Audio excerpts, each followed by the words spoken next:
Quando se trata da disputa de uma vaga, seja para trabalhar ou estudar, um bom currículo é decisivo. O currículo tem a finalidade de demonstrar a nossa qualificação para ocupar uma vaga e desenvolver uma tarefa. Por isso, nos esforçamos para construir um currículo que elimine as nossas fragilidades. Porém, a qualificação para o serviço no reino de Deus se dá de uma forma diferente. E esse texto nos ajuda a entender isso. Jesus está pregando no lago de Genezaré.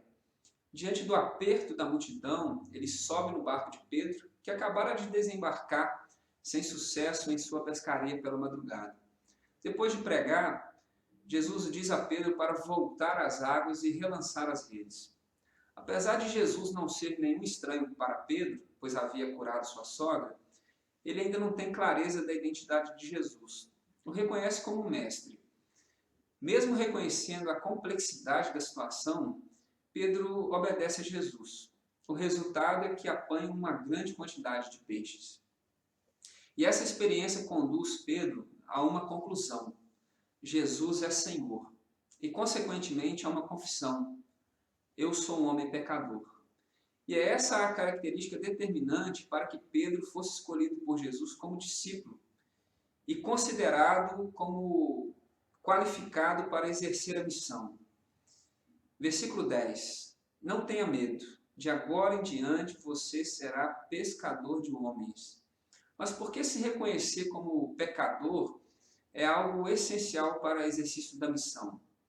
Esse texto está inserido num bloco que poderíamos chamar de bloco da vocação.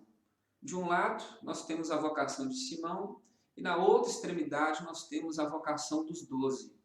Entre essas duas perícopes, nós temos narrativas que relatam o encontro de Jesus com algumas pessoas. Um leproso, um paralítico, pecadores e publicanos, um homem com a mão ressequida, etc. Mas a principal dessas histórias é a de Jesus assentado à mesa comendo com pecadores e publicanos. Diante dessa cena, os fariseus e escribas murmuravam, questionando essa atitude de Jesus. Jesus então os responde dizendo que é para esse tipo de gente que ele veio, doentes e pecadores, pois são elas que precisam.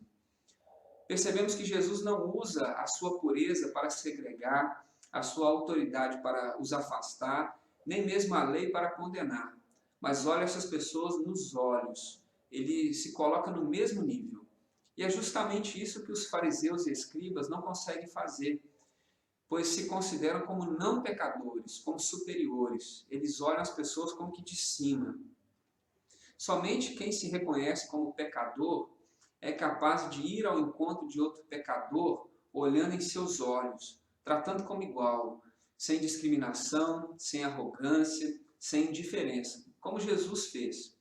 Enquanto na sociedade a lógica é construir um currículo que nos conduz à perfeição, no reino de Deus, um bom currículo começa expressando a nossa condição de pecador, pois o sentimento de perfeição nos faz tropeçar na missão. Quando nos esquecemos da nossa condição de pecador, nós oferecemos o que não temos e fingimos ser quem nós não somos. Isso é negar a Jesus. É o que acontece com Pedro depois de um certo tempo. Portanto, que o nosso esforço não seja construir um currículo que enfatize o quanto somos qualificados para a missão, mas ao contrário, que demonstre o quanto somos dependentes de Jesus. Que Deus nos abençoe.